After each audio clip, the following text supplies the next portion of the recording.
Hello friends study रोटिया channel को आपको स्वागत करुच्ची फ्रेंड्स। आज हूँ 30 जनवरी 2024। आज डेट जब इंपोर्टाट करंट अफेयर्स क्वेश्चन हो अपकमिंग कॉम्पिटिटिव एग्जाम सब क्वेश्चन आप सहित वीडियो डिस्कसन करी। लास्ट टाइम देखो वीडियो भल लगे लाइक करेंगे एंड शेयर करेंगे फ्रेंड मान सहित। या सहित daily basis important educational video सहित latest government job updates video देखा चाहूँगे आप मो चैनल को सब्सक्राइब करेंगे।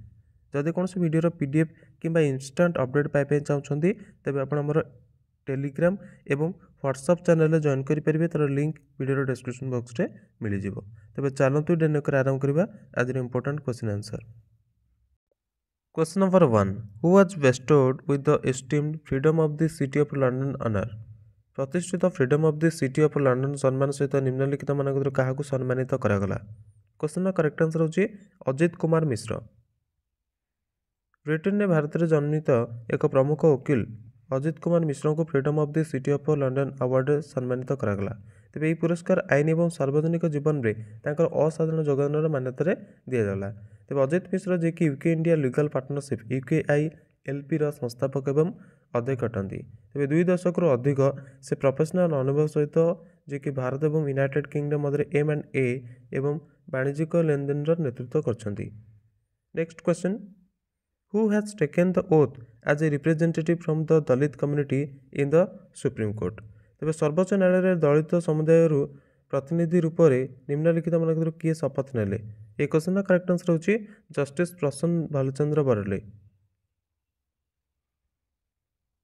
कर्नाटक उच्च न्यायालय मुख्य विचारपति PB बराले जी कि उच्चतम न्यायालय न्यायाधीश रूप में शपथ नेले। तो पदर शपथ भारतर मुख्य विचारपति जी कि DY चंद्रचूड़ देले। तेज जस्टिस प्रसन्न भालचंद्र बराले व PB बराले जी कि नियुक्ति सहित सर्वोच्च न्यायालय भारतर मुख्य विचारपति सहित विचाराधीश मान टोटाल संख्या 34 पर्यंत पहुँची जमीन प्रथम थर दलित कम्युनिटी 3 जन बर्तमान विचारपति मैंने सामिल कर। तेज अनुसूचित जाति समुदाय अन्य 2 विचारपति न्यायमूर्ति BR गवाई एवं CT रविकुमार अटंती। Next question Who was named as ICC T20I Player of the Year for 2023? 2023 ICC T20I Player of the Year रूप में क्या सम्मानित करागला। एक क्वेश्चन करेक्ट आंसर होची सूर्य कुमार यादव। सूर्य कुमार यादव को ICC द्वारा लगातार द्वितीय थर पर T20I player of the year भाव में सिलेक्ट करागला। T20 फॉर्मेट जो रही भारतर मध्यक्रम मेरुदंड भाव में चिन्हट कर मान्यता मिली। 2023 50 पाखापाखि एवरेज सहित 150 अधिक स्ट्राइक रेट सहित प्रभावशाली प्रदर्शन रही। तेज बर्तमान से जर्मनी रे जो अंटार सर्जरी जो प्रोब्लेम रही से अच्छा मार्च रे IPL रे मुंबई इंडियंस एक्शन रे फेरिया आशा कर। नेक्स्ट क्वेश्चन देखा Who recently became the first Indian to win the senior Euro Q School and qualify for the Legends Tour? निकट में सीनियर यूरो क्यू स्कूल जीतवा वाला एवं लेजेंड्स टूर क्वालिफाई करने वाला प्रथम भारतीय किए हेले। एक क्वेश्चन करेक्ट आंसर होची ज्योति रांधवा। ज्योति रांधवा सीनियर जे कि यूरो क्यू स्कूल जीतवा वाला प्रथम भारतीय हेले एवं लेजेंड्स टूर क्वालिफाई कले।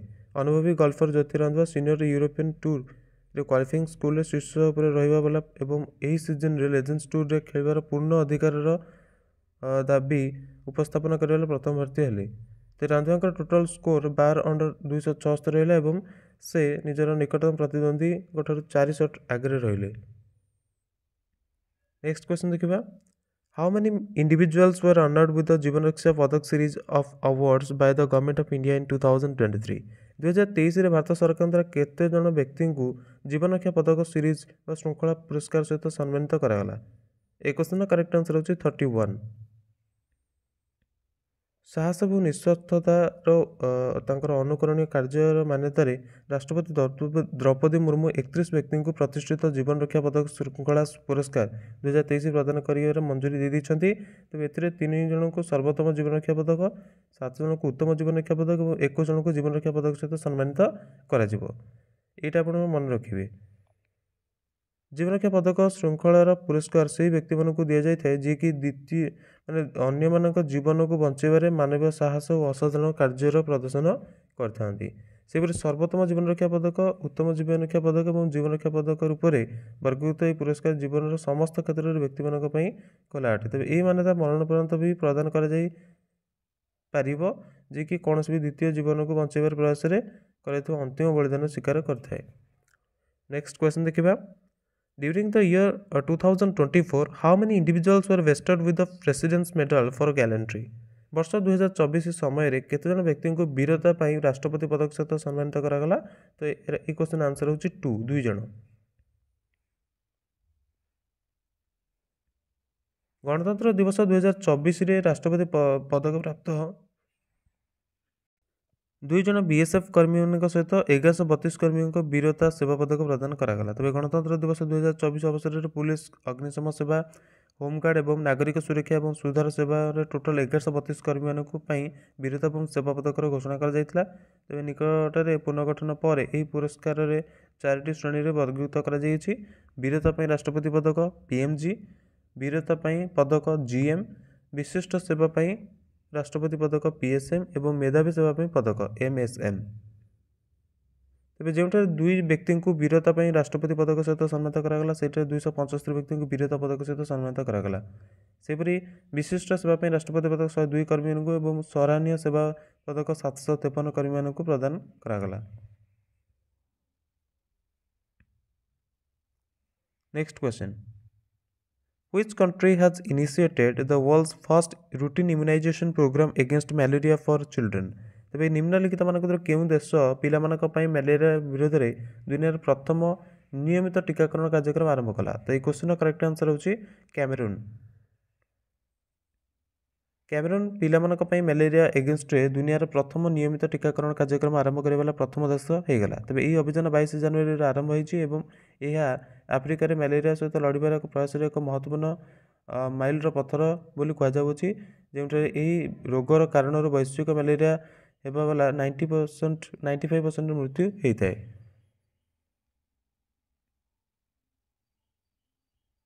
Next question. Which country's parliament recently approved the controversial online safety bill? ନିକଟରେ କେଉଁ ଦେଶର ସଂସଦ ବିବାଦାସ୍ପଦ ଅନଲାଇନ୍ ସୁରକ୍ଷା ବିଧେୟକକୁ ମଞ୍ଜୁରୀ ଦେଇଥିଲା?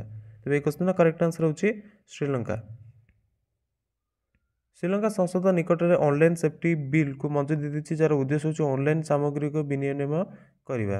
ତେବେ ଅଭିବ୍ୟକ୍ତିର ସ୍ୱତନ୍ତ୍ରତାକୁ ସମ୍ଭାବିତ ରୂପରେ ଦବାଇବା ବିପକ୍ଷରେ ଯେଉଁ ଦାବି ଦିଆଯାଉଥିଲା ତାର ସାମ୍ନା କରିବା ସତ୍ତ୍ୱେ ବିଧେୟକ 2 ଦିବସୀୟ ଡିବେଟ୍ ପରେ 108 ସାଂସଦଙ୍କ ପକ୍ଷରେ ମତଦାନ ସହିତ ପାରିତ ହୋଇଯାଇଛି। ତେବେ ଆଇନ ଅନଲାଇନ୍ ସୁରକ୍ଷା ଆୟୋଗର ସ୍ଥାପନାର ପରିଚୟ ଦେଉଅଛି, ଯିଏକି ଅନଲାଇନ୍ ସାମଗ୍ରୀ ସହିତ ସମ୍ବନ୍ଧିତ ଅପରାଧ ଉପରେ ଦଣ୍ଡାତ୍ମକ ନିର୍ଣ୍ଣୟ ନେବାର ଅଧିକାର ରଖୁଅଛି। ଏହି ବିଧେୟକର ମଞ୍ଜୁରୀରେ ଶ୍ରୀଲଙ୍କାରେ ଅନଲାଇନ୍ ସାମଗ୍ରୀର ବିନିମୟ କରିବା ଏବଂ ଅଭିବ୍ୟକ୍ତିର ସ୍ୱତନ୍ତ୍ରତା ସଂରକ୍ଷଣ ମଧ୍ୟରେ ସନ୍ତୁଳନକୁ ନେଇକି ଚିନ୍ତା ଏବଂ ଡିବେଟ୍ ମଧ୍ୟ ବଢ଼ିଯାଇଛି। ନେକ୍ସଟ କ୍ୱେଶ୍ଚନ୍ ଦେଖିବା। In which Indian state is the world's first melanistic tiger safari said to be established? ବିଶ୍ୱର ପ୍ରଥମ melanistic tiger safari କେଉଁ ଭାରତୀୟ ରାଜ୍ୟରେ ସ୍ଥାପିତ କରାଯିବ? ତ ଏହି କ୍ୱେଶ୍ଚନର କରେକ୍ଟ ଆନ୍ସର ହେଉଛି ଓଡ଼ିଶା। ଓଡ଼ିଶା ସରକାର ମୟୂରଭଞ୍ଜ ଜିଲ୍ଲାର ବାରିପଦା ପାଖରେ ଦୁନିଆର ପ୍ରଥମ ମେଲାନିଷ୍ଟିକ୍ ଟାଇଗର ସଫାରି ସ୍ଥାପନ କରିବା ପାଇଁ ଯୋଜନା କରୁଅଛନ୍ତି। ଏବେ ସରକାରୀ NH-18 ଠାରୁ ଲାଗିଥିବା 200 ହେକ୍ଟରରେ ବିଶାଳ କ୍ଷେତ୍ରରେ କଭର କରିବ, ଯେଉଁଥିରେ 100 ହେକ୍ଟର ପ୍ରଦର୍ଶନ କ୍ଷେତ୍ର ପାଇଁ ସମର୍ପିତ ହେବ ଏବଂ ଶେଷ ସ୍ଥାନ ବିଭିନ୍ନ ସୁବିଧା ପାଇଁ ଆବଣ୍ଟିତ କରାଯିବ। ତେବେ ଚୟନିତ ସ୍ଥଳ ଶିମିଳିପାଳ ଟାଇଗର ରିଜର୍ଭ ଠାରୁ ପାଖାପାଖି 15 କିଲୋମିଟର ଦୂର ବିଶ୍ୱସ୍ତରରେ ମେଲାନିଷ୍ଟିକ୍ ବାଘ ପାଇଁ ଏକମାତ୍ର ପ୍ରାକୃତିକ ଆବାସ ରୂପରେ ଜଣାଯାଇଥାଏ। ତେବେ ଏହି ପରିଯୋଜନାର ଲକ୍ଷ୍ୟ ହେଉଛି କ'ଣ ନା ନନ୍ଦନକାନନ ଚିଡ଼ିଆଘର ଠାରୁ ଅତିରିକ୍ତ ବାଘ ଏବଂ ବଞ୍ଚାଯାଇଥିବା ଅଥବା ଅନାଥ ବାଘମାନଙ୍କୁ ରଖିବା, ଯିଏକି ଜଙ୍ଗଲ ପାଇଁ ଅଯୋଗ୍ୟ ଅଟନ୍ତି କିନ୍ତୁ ସାର୍ବଜନିକ ପ୍ରଦର୍ଶନ ପାଇଁ ଉପଯୁକ୍ତ ଅଟନ୍ତି। ତେବେ ଏହି ଦୂରଦର୍ଶୀ ପରିଯୋଜନା ସହିତ ଓଡ଼ିଶାରେ ବନ୍ୟଜୀବ ପର୍ଯ୍ୟଟନକୁ ପ୍ରମୋଟ୍ ମିଳିବାର ଆଶା କରାଯାଉଛି, ଯିଏକି ନିଜର ଅଦ୍ୱିତୀୟ ଜୈବ ବିବିଧତାର ସଂରକ୍ଷଣ ପାଇଁ ରାଜ୍ୟର ପ୍ରତିବଦ୍ଧତାକୁ ପ୍ରଦର୍ଶିତ କରିବ। ତେବେ ପ୍ରସ୍ତାବକୁ ରାଷ୍ଟ୍ରୀୟ ବାଘ ସଂରକ୍ଷଣ ପ୍ରାଧିକରଣ NTCA ର ଟେକ୍ନୋଲୋଜି ସମିତି ସୈଦ୍ଧାନ୍ତିକ ରୂପରେ ମଞ୍ଜୁରୀ ମିଳିଯାଇଛି ଏବଂ ଆଗକୁ ବ୍ୟବହାର୍ଯ୍ୟତା ଅଧ୍ୟୟନ ଏବଂ ବୈଧାନିକ ମଞ୍ଜୁରୀ ମିଳିବା ପାଇଁ ବାକି ଅଛି। ନେକ୍ସଟ କ୍ୱେଶ୍ଚନ୍ ଦେଖିବା। Which shipbuilding organization has received a contract for the acquisition of a 14 fast patrol vessel for the Indian Coast Guard? तेबे क्यों जहाज निर्माण संगठन को भारतीय तटरक्षक बल 14टी फास्ट पेट्रोल वेसल अधिग्रहणर अनुबंध प्राप्त होती। तेज क्वेश्चन करेक्ट आंसर होची गार्डन ब्रिज सॉरी यहाँ हूँ माजगन डक शिपबिल्डर्स लिमिटेड। रक्षा मंत्रालय जी भारतीय तटरक्षक बल 14टी फास्ट पेट्रोल वेसल्स FPV अधिग्रहण पर माजगांव डक शिपबिल्डर्स लिमिटेड सहित एक अनुबंध पर हस्ताक्षर। Next question recently Turkey has favoured Sweden's bid for joining NATO. NATO is headquartered at निकट तुर्की नाटो सामिल होगापी स्वीडेन जो बोल रही समर्थन करछि। तेज नाटोर मुख्यालय केउंठार अवस्थित अटे। ए क्वेश्चन करेक्ट आंसर होछि ब्रसेल्स।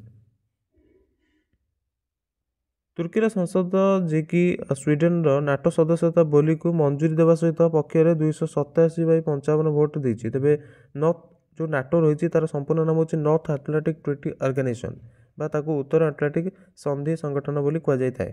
ए संगठन 31 स्वतंत्र सदस्य राष्ट्र गठबंधन अटे।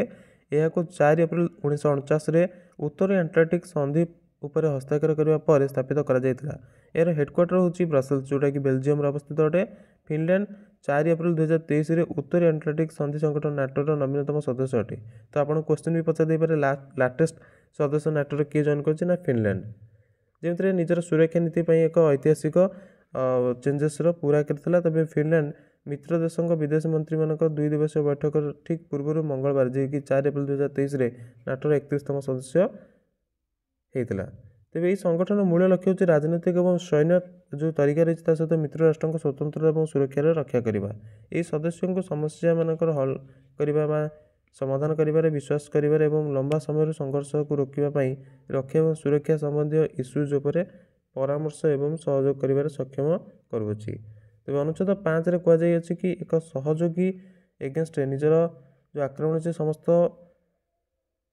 धीरे धीरे आक्रमण करवा। तेज सेप्टेम्बर 2001 जब बिन लाडेन जी कि वर्ल्ड ट्रेड सेंटर पर आक्रमण करता तेज यही लेख को अभिनियंत्रित करा जायतिला। नेक्स्ट क्वेश्चन देखिबा national voters day is observed on राष्ट्रीय मतदाता दिवस केबे पालन कर जायते। तो ये क्वेश्चन करेक्ट आंसर होची 25 जनवरी। पूरा देश में 25 जनवरी 2014तम राष्ट्रीय मतदाता दिवस पालन कर तेज राष्ट्रीय मतदाता दिवस कौन ना उत्सव तिथि हूँ 25 जनवरी। भारतर निर्वाचन आयोग स्थापना दिवस को चिन्हित करने जहाँ को 25 जनवरी 1950 स्थापना कर राष्ट्रीय भोटर मतदाता दिवस पालन करता है।